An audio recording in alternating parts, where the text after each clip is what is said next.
Fast facts, it's been almost 2 years since December 2022 since the first tranche of the 125 million peso confidential funds for the OVP were first released. No? So 2 taon na mula nung nirelease yung pondo. Mahigit 1 taon na mula nang ito ay natuklasan ng mga makabayan representatives. We have 75 impeachment complainants. We only cite 1 ground, betrayal of public trust. And we have 3 issues related to the betrayal of public trust.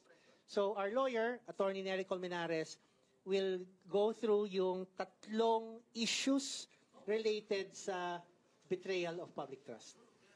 Maraming salamat, Nato. Betrayal of public trust, 1 ground, mas madaling ma-digest yung mga ebidensya, mas mabilis siyang matalakay, at kung umabot sa Senado, mas mabilis din madedesisyonan ng mga senador. 3 acts lang constitutes betrayal of public trust. The first is Respondent Duterte betrayed public trust by her gross abuse of discretionary powers over 612 million in confidential funds from December 2022 until the 3rd quarter of 2023. Yung pangalawang act constituting betrayal of public trust is Respondent Duterte betrayed public trust by her gross disregard of transparency and accountability, making a mockery of the audit process by 1. Ordering subordinates to prepare implausible accomplishment reports supported by fabricated liquidation reports and falsified documents. And 2, to submit the same to the Commission on Audit to support the questionable use of confidential funds that is not in accordance with laws and regulation, causing great injury to the government and the taxpayers. Number 3, pangatlong act constituting betrayal of public trust, Respondent Duterte betrayed public trust by her dereliction of official duty with her willful refusal to recognize congressional oversight during budget deliberations and its authority to conduct inquiries in aid of legislation. So yung 3 acts lang yon, ang tingin namin at least nakafocus sa isang issue, confidential funds, at isang ground, betrayal of public trust. All right, thank you, Nery. Now, can we get short reactions then from the members of the House? Yung 3 nandito, bakit nila i-endorso ang impeachment complaint na ito? Go ahead. Thank you, Nery. Representative Franz Castro from the ACT Teachers Party List. Mahigpit natin talaga, no, ini-endorso itong impeachment complaint ng ating mga taong bayan, is composed of 75 na mga person representative of their organizations. Dahil nakita naman natin talaga, no, yung sa mga hearings, no, nakita natin sa Quadcom, dito sa Committee on Good Government, yung obvious na paglulustay ng pera o hindi maipaliwanag. No, umpisa pa lang ng budget hearing, hindi na talaga maipaliwanag itong 125 million. At nung pinalalim pa natin yung pag-iimbestiga natin dito sa confidential funds, nakita nga natin talaga, no, yung mga fabricated na mga acknowledgement receipt, yung mga pineke na mga accomplishment report, at iba't iba pa na tingin natin ay isang matinding matinding dahilan na, no, para sabihin natin dito na hindi siya worth sa ating trust, o hindi siya worth, no, si Vice President Sara Duterte, hindi siya worthy ng trust ng taong bayan. Kaya kami, sinusuportahan natin itong impeachment complaint na ito ng ating taong bayan. Magandang hapon po sa lahat. Raul Manuel, representative ng Kabataan Party List. Tayo po ay mag-endorso nitong impeachment complaint na ifa-file ng nasa 75 na mga complainants, lalo na't 1/3 po nito ay mga youth leaders galing sa mga state universities, private universities, meron pa from SK, mga national and sectoral youth leaders. Nasa karanasan ng mga estudyante at kabataan na kapag meron silang mga aktibidad, sobrang ginigipit sa pondo, hindi makapagsimula ng kanilang mga proyekto dahil lamang pinagdududaan sila sa kanilang mga aktibidad. Masakit isipin na kapag vice-presidente pala ay pwedeng mag-withdraw one time ng tig 125 million pesos tapos ilalagay sa malalaking mga bag tapos ibibigay lang sa kung sino-sino mga opisyal. This sitting vice president, si Sara Duterte, akala niya she can cheat her way out of misuse of public funds. Nangopya ng brand names para likhain ang isang Mary Grace Piatos na hindi naman nag-exist. Sabi nga, time is the ultimate truth teller. That also applies to Sara Duterte. Lumabas na ang katotohanan kahit napilit niyang tinatago ang kung ano man yung kanyang mga nagawa. Kaya isang malaking cheater at taksil si Sara Duterte. She clearly betrayed whatever trust remains in her. Kaya malago tayong i-endorso itong impeachment complaint.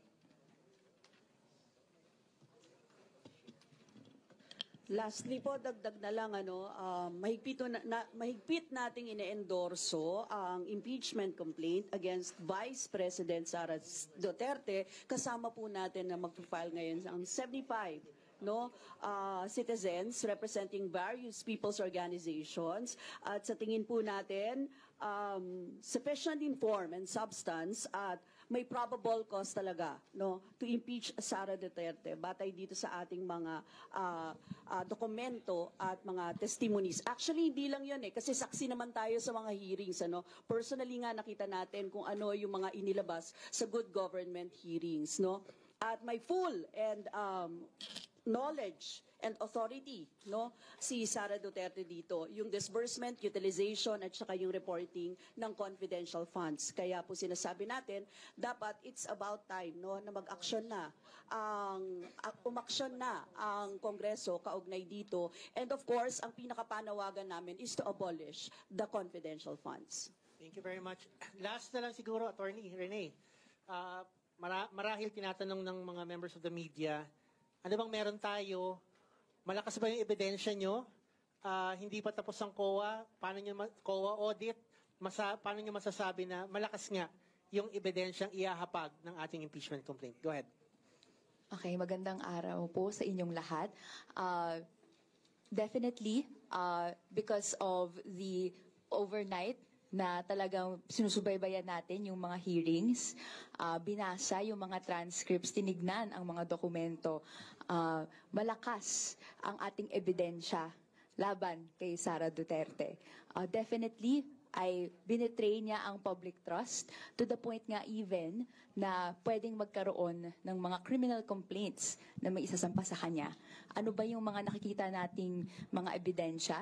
Nariyan yung clear fabrication ng evidence, ng receipts, acknowledgement reports. Nandyan din yung mga pag-admit ni Chief of Staff niya mismo, ni POA, na hindi niya alam actually yung laman ng mga reports na kanyang ginagawa, even though inatasan siya na siya ang magda-draft nito at isasubmit ito sa COA.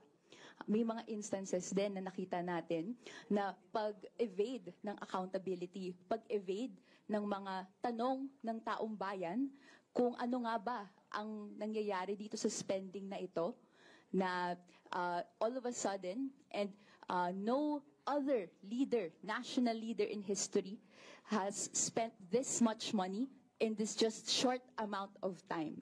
125 million in 11 days in an implausible, physically impossible manner.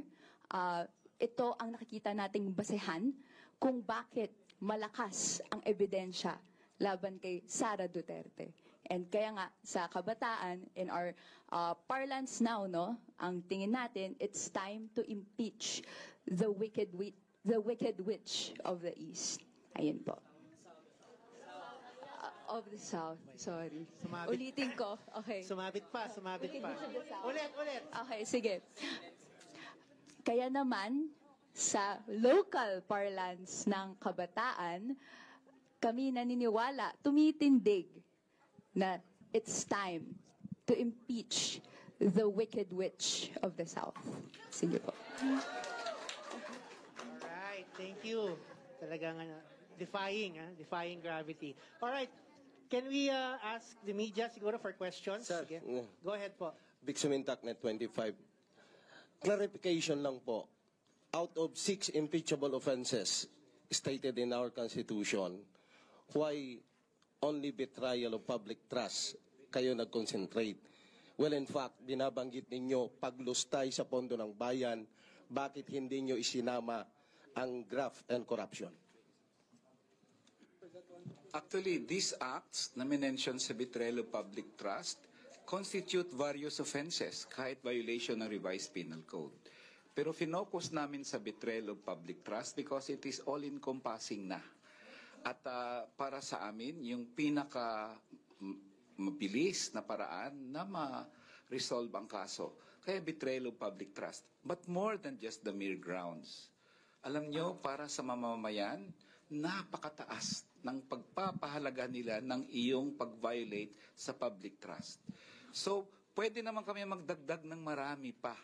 Pero the betrayal of public trust, yun encompasses everything kasi merong tiwala ang publiko sa'yo, tinaksilan mo yon. And that is, for us, one of the highest, if not the highest, treachery ng isang public official. So that's why we chose it, for the reasons I just mentioned. Okay, one last from my end. You made mention na malakas yung ebidensya na hawak ninyo against the Vice President, especially on the betrayal of public trust. So, gaano ka-optimistiko ang grupo ninyo na makukonvict si Vice President because we are running out of time? Kasi papasok na tayo sa election period by February next year. So alam naman natin, in reference with the previous impeachment hearing, like for example, the impeachment hearing of Chief Justice Corona, umabot po siya ng 4 na buwan. Well, unang-una, tayo po, matagal tayo sa Kongreso.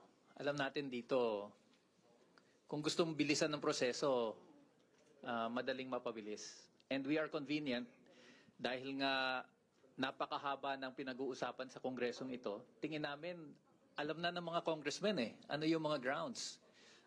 It's really a matter of just systematizing and putting all these things in a formal complaint. Tingin ko, karamihan sa ating mga congressmen, actually alam naman nila ano nangyari. And they're just waiting for someone to file a complaint. Senate is another matter. I think it is premature at this point to say that there are no votes. Dadaan pa ho ito sa isang trial sa Senado. And just like the congressmen, ang mga senador natin, titingnan yung ebidensya, babasahin yung complaint. At ang panawagan namin for them to be objective about it, tingnan nila yung ebidensya, tingnan nila yung tibay ng argumento.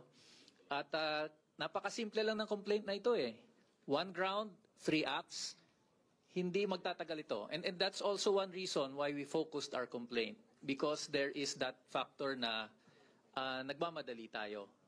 Kailangan mo lang naman sa impeachment is 1 act and 1 ground to impeach a high official. Dugtong ko lang. Idagdag ko lang na kaya sa ngayon umaapila kami sa mga miyembro ng mababang kapulungan na bumoto ayon sa kanilang konsyensya.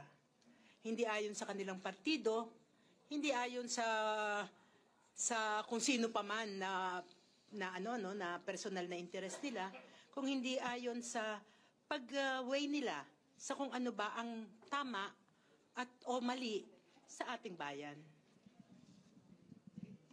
Ang dugtong ko lang kasi public prosecutor ako doon sa Corona impeachment. Ano yun well, merong betrayal, merong culpable violation of the Constitution, merong graft and corruption, 8 acts, kaya humaba ng 4 months. Anyway, if you can prove an impeachable ground in 1 act, that is enough. So hindi na kami tatarget ng katulad sa corona na humaba ng 4 na buwan. And in fact, ito, because one ground lang talaga siya, baka naman mas mabilis ito. Baka nga 1 buwan tapos na yung trial sa Senate kung sakasakaling matuloy doon. Bilang isa sa mga complainant, ang panawagan din natin sa Kongreso, sa mga kongresista na sa kabila ng pahayag ni Pangulong Marcos Jr. na hindi raw mahalaga ang impeachment, ay suportahan ang impeachment complaint na ito dahil kung di man mahalaga sa presidente, mahalaga sa mamamayan, no, na panagutin si Vice Presidente Duterte sa kanyang mga kasalanan, yung sinabi nating betrayal of public trust, yung maanumalyang paggamit at pag-ulat sa COA at pagtangging magpaliwanag sa Kongreso kaugnay sa 612.5 million pesos na pondo ng taong bayan. Mahalaga ito para sa taong bayan. Kailangang masingil at mapanagot ang Vice Presidente. Meron pa hong mga questions from the media? Sir, regarding kasi dun sa sabi ni former Congressman Neri na umabot ng 4 months yung kay Corona dahil maraming issues na discuss. Pero kasi ito, sir, pangalawang impeachment complaint to. Yung una, marami ring articles. Saka yung una, 4 na grounds yata yung ginamit. Pagsasamahin yun, hindi kayo matagalan din?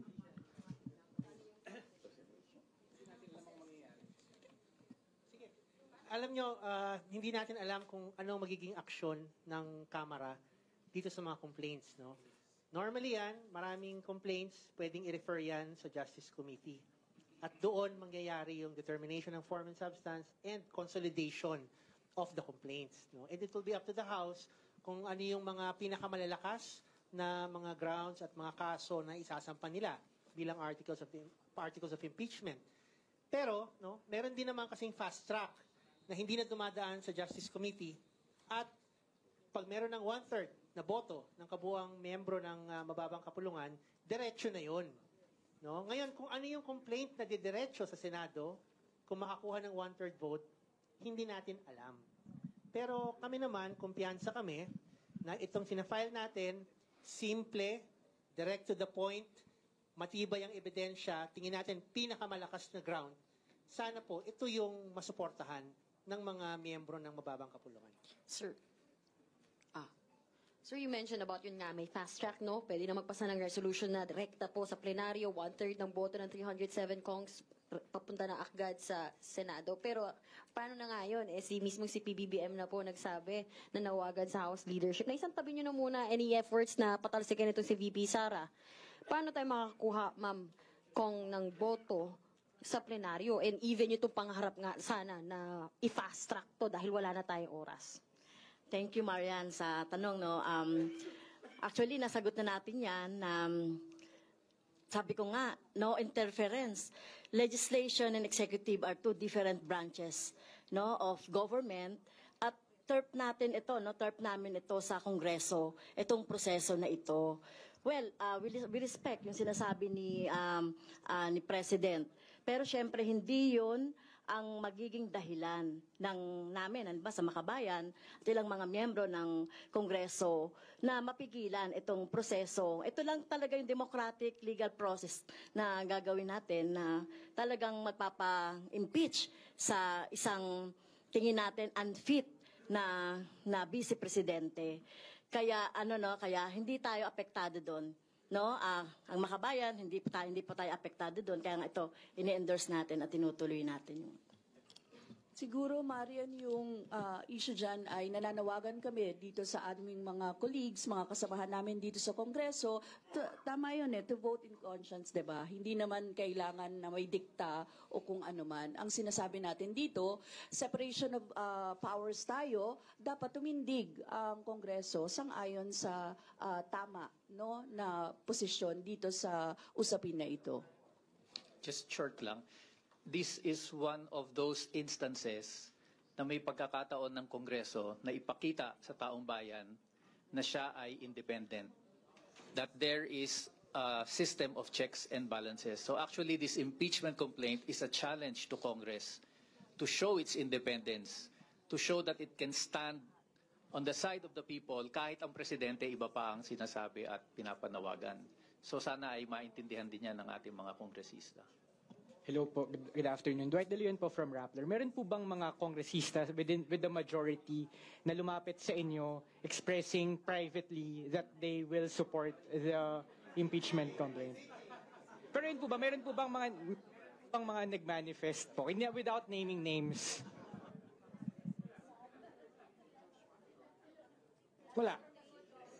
Wala.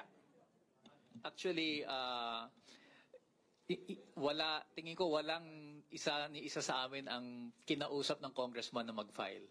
Because kami talaga, tingin namin, ito ang aming tungkulin. No? This is, sinasabi nila palagi in their pronouncements na kung may magfa-file, they are duty bound to act on it. So, yun lang, ganun kasimpleng pahayag lang, sapat na para sa amin to do what we think is our duty as citizens, to hold high public officials accountable. No need for pakiusap. Sir, Ikaw na. Sagit lang sir, maikli lang. Willing ba ang sir, Makabayan to work with Akbayan considering yung history ng dalawang grupo? And pareho naman kayong on the side of in favor of impeaching Vice President. Ano ulit yung tanong? Ulit yung mga willing ba yung ano ulit? Ano ulit? Sir, willing ba ang Makabayan block to work with Akbayan considering the history ng dalawang sides? Reps. Well, ikaw talaga, maintriga ka. Ma'am, kasi di ba meron namang Kami incidents naman, in the past? ito kasi, syempre, pag usapin ng common naman, yung with common na usapin, well, di natin pag-uusapan yung ideological. Magkaiba talaga yun. Linawin natin yon. Pero kapag merong pareho naman ng mga usapin, issues, madalas naman nagkakasama. Halimbawa, kahit na nga doon sa, sa kalsada. So, kung sakali, kasi proseso ito, hindi lang for Akbayan or Makabayan ito. Usapin, proseso ito na gagampanan ng more than 300 na mga kongresista. Kaya hindi usapin dito yung Akbayan or Makabayan. Thank you. If I may just add to that, impeachment is a political process that requires numbers. So, obviously, para magtagumpay ang impeachment, kailangang magtrabaho ng sama-sama ang kinakailangan para mapanagot ang pinapa-impeach. Yes, go ahead. Hello, question ko lang. Kailan po nagsimula yung drafting ng impeachment complaint at bakit ngayon lang po? Kasi ilang buwan na rin tumatakbo yung Good Government Panel hearing on VP Sara's secret fund spending. Ba't ngayon lang po? Okay. Anahin lang natin yung process, no? Nung lumabas yung COA Notice of Disallowance, nung nagkaroon na ng budget hearings, nagsimula na yung pag-aaral namin ng grounds for impeachment. Pero hindi natin yan mamadali kasi nga kinailangan pang magkaroon ng mga committee hearings. So, nung natapos na yung marami-raming bilang ng hearings, I think 7 hearings, we're looking at 800 pages ng transcripts para sa buong pagdinig na yon. Yun ang naging dahilan kung bakit medyo tumagal. Kasi gusto natin, hindi lang yung basta mag-file. Gusto natin sinupin, gawing malakas, get everything that we can get from the transcripts, from the testimonies, review yung mga videos, review yung mga dokumento. Kaya tayo nandito ngayon. Yun yung prosesong pinagdaanan. Follow-up lang po. For the minority bloc po, nagsimula na po ba yung lobbying efforts natin to get support nga rito sa impeachment complaint natin? Hindi pa tayo nagsisimula sa ganun, pero itong ating impeachment complaint din na i-endorse ay bibigay din natin yung mga kopya nito sa ating mga kapamambabatas, kasama dyan ang mga colleagues natin na nasa minority coalition. Although, then again, ang minority ngayon sa Kamara ay nasa 20, kasama na dyan ang 3 from Makabayan, kaya ibig sabihin, tatrabahuin din talaga natin na makumbinse pa yung iba labas doon sa minority coalition. And the reason we have 75 complainants, lahat sila ay bahagi ng mga kakalampag, kakatok, makikiusap sa kanilang mga kongresista para suportahan itong impeachment complaint. So lahat yan po, sila ay kasama dun sa mga maglalabi at kakatok, mga ngalampag sa mga congressman. Hanggang sa Senado, sila din po ay mga ngalampag. So, hindi na lang ho kay BBM kung gagaling yung mga text sa congressman. Yung mga complainants magte-text din po sa congressman na ituloy yung impeachment. So okay na po siguro. Hingi kami ng paumanhin kasi kailangan po namin tapusin yung pagpirma. No, marami-rami pong bilang po yung pipirma pa. Tapos pupunta po kami sa North Lounge Extension. North Lounge Extension. So by 2 p.m. po, nasa North Lounge Extension po kami. Doon po gagawin ang actual filing at pagsumpa sa harap ng SecGen para ma-verify po yung complaint. So, mabilis lang po na, ayan na,